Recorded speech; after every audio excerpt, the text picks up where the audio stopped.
Hey guys, in this video I'm going to go through how to use MyFitnessPal on an iPhone. Samsung is pretty much the same, but we're going to go ahead and the first thing you want to do is install MyFitnessPal. So just go to the App Store, look up MyFitnessPal, it'll come up as calorie counter, and go ahead and download that. And then we are going to go straight to the app, and it's a pretty simple app. I'm going to run through all the basics for it. So if I just click to more, it's going to show me the home screen. So the first thing you want to do when you set it up, go to your profile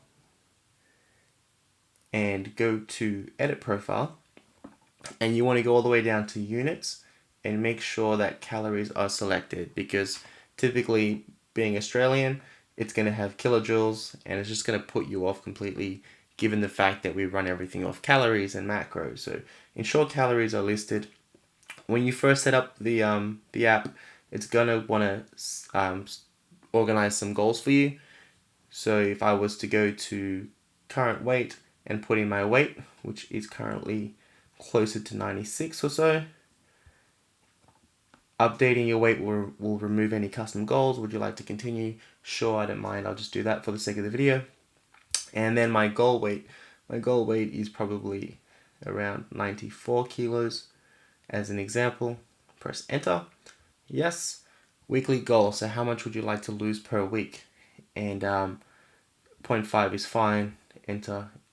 Done.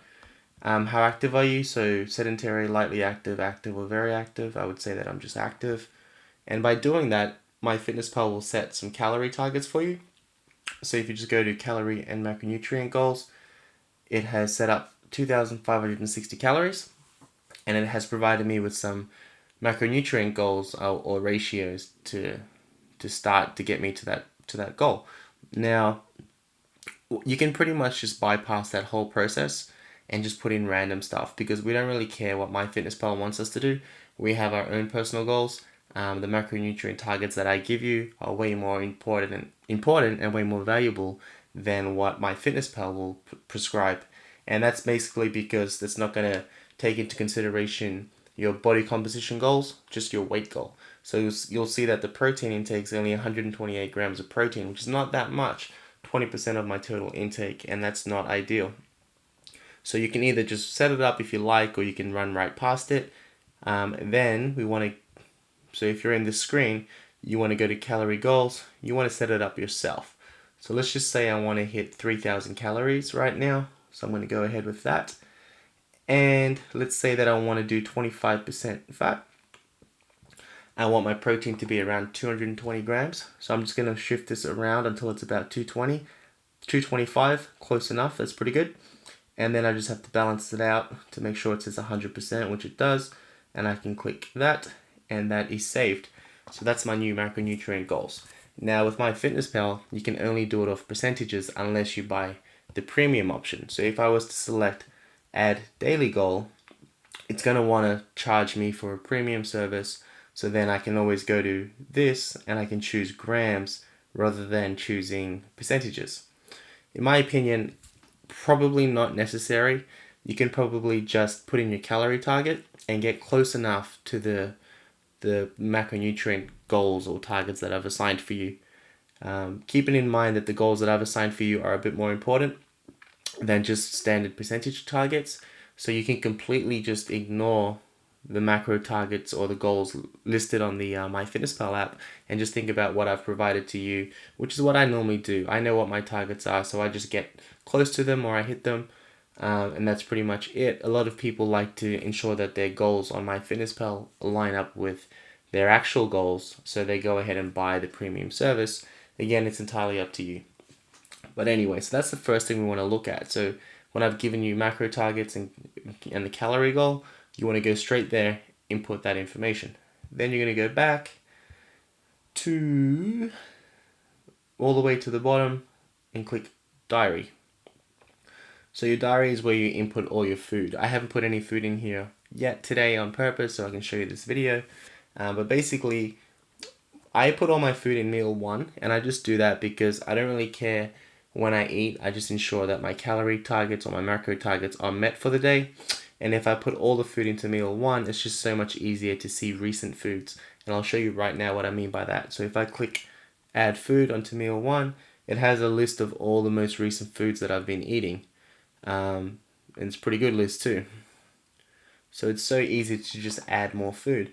If I would like to, I can click the little settings button to show recently displayed foods, or I can actually go down to the little tick and select all the foods that I want to add if I want to add all these foods at one go. So I know that I had some protein powder, I know I had a slice of banana bread today, I did have some dark chocolate actually, and I did have some pancakes. I had an apple, I had vegetables, I had rice, I had chicken, I had some maple syrup, I did have a Pop-Tart as well. Clean eating today. Then I had fish oil. So I know that I definitely ate those foods. So I'm just going to click add and they'll get added straight away. From that point, I can go to the more option, choose nutrition, and go over to nutrients, click right there and choose day view, and it's going to show me my intake so far for today. So 148 grams of protein, 217 grams of carbs, and 61 grams of fat. So the idea is to keep inputting food until you hit your targets for the day. So I can go back, I can go to diary, I can scroll to the bottom here, click add food, and I can choose something that I've recently had in my recent options, or I can say that I had something completely different. And let's just make the assumption that I had sweet potato. Sweet potato is actually a really good one. So if I type in sweet potato, it's going to come up with some options that I've had before in the recent, which is pretty cool. But I'm going to ignore that for now. I'm going to go to sweet potato, and it's going to give me a whole list of sweet potato. So anything with a green tick, the assumption is that it's accurate and verified information. However, you can almost never guarantee that that's going to be correct. And the reason for that is MyFitnessPal is a huge database of nutrient content or nutrient data, and a lot of it is user added, not company added. So even if it's got a tick, you still can't ensure that it's accurate. Another thing to note with sweet potato, which is why I selected it, the nutrient content of sweet potato in Australia is different to the nutrient content of sweet potato in the US, for example. So if I was to go to sweet potato, and I like to measure everything raw, so I'm just going to type in raw as well. I think raw is probably the most accurate way to measure something. I'm just going to go to sweet potato right here, raw, and rather than having 1 cup as your serving size, you can select that and choose 100 grams, because measuring things in grams just makes so much more sense. It's so easy to do.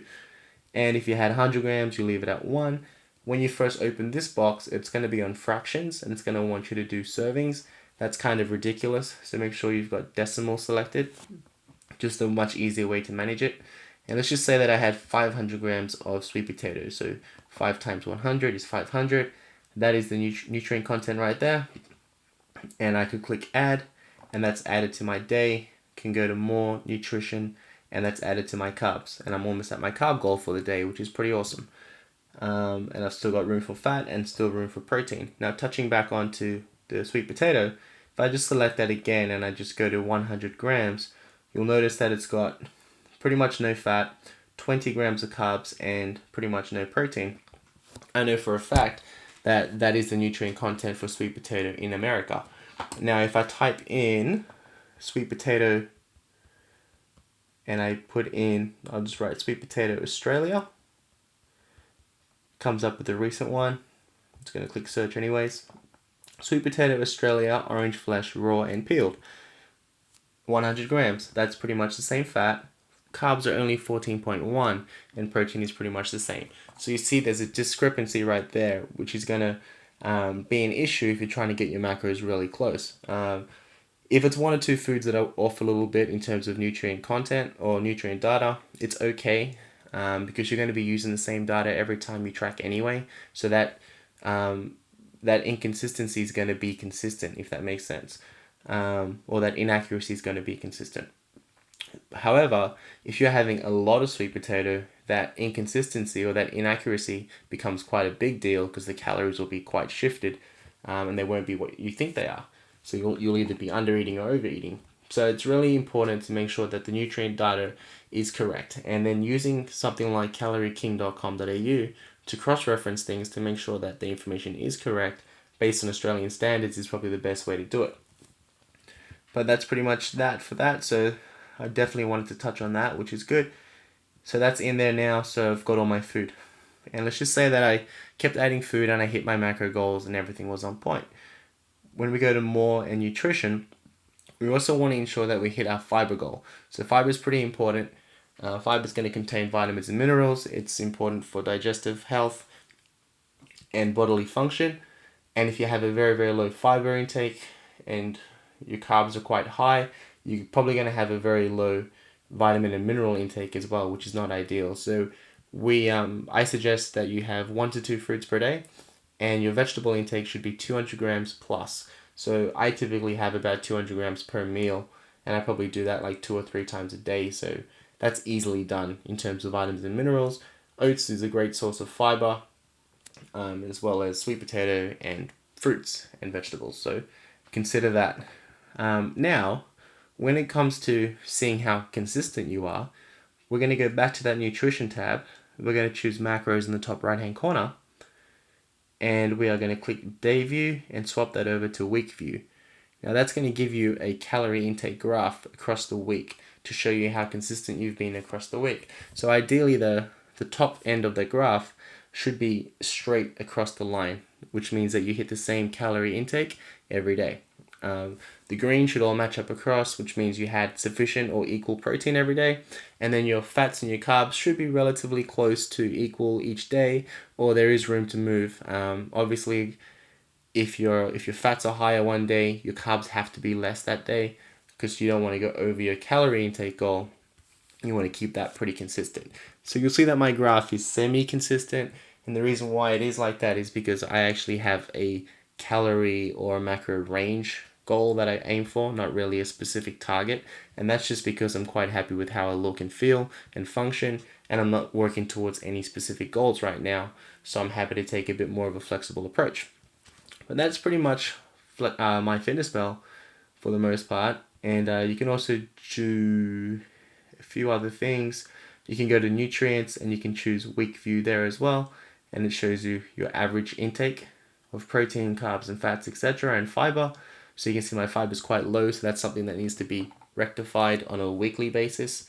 Even though my calorie intake was kind of consistent, my fiber intake was a bit on the low end.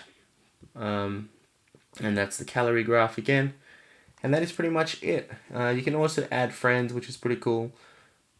And so if I go to home, I can just see a lot of people who have added me or I've added them, and I can just kind of track their progress, which is pretty cool.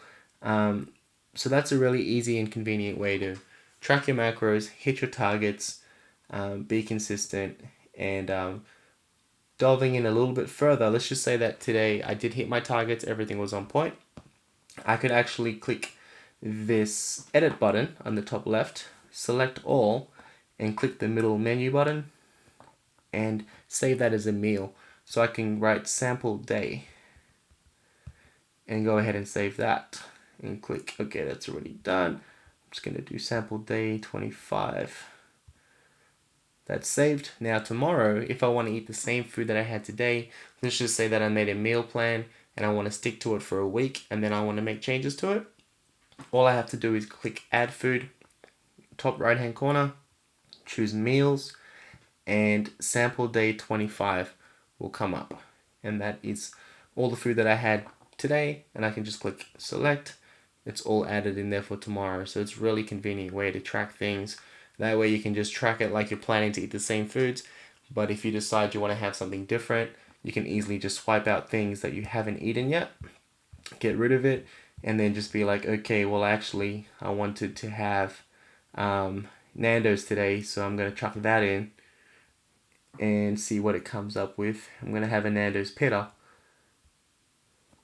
Chicken pita Nando's Australia. That's the one that I want. I'm going to add that in, and then I'm just going to add more food in around it to ensure that I hit my targets for the day. And that is basically how you use MyFitnessPal. That's pretty much all you really need to know in terms of working on it. Like I said, you can use the premium option if you really want to. If you want these numbers right here, these goal numbers, to line up with your actual true goals, you can do that. But again, I haven't bothered with that because I feel like it's just a waste of money. And if you know your macro goals, you know your macro goals. So that's it. Hopefully this video has been informative, and I will speak to you guys soon.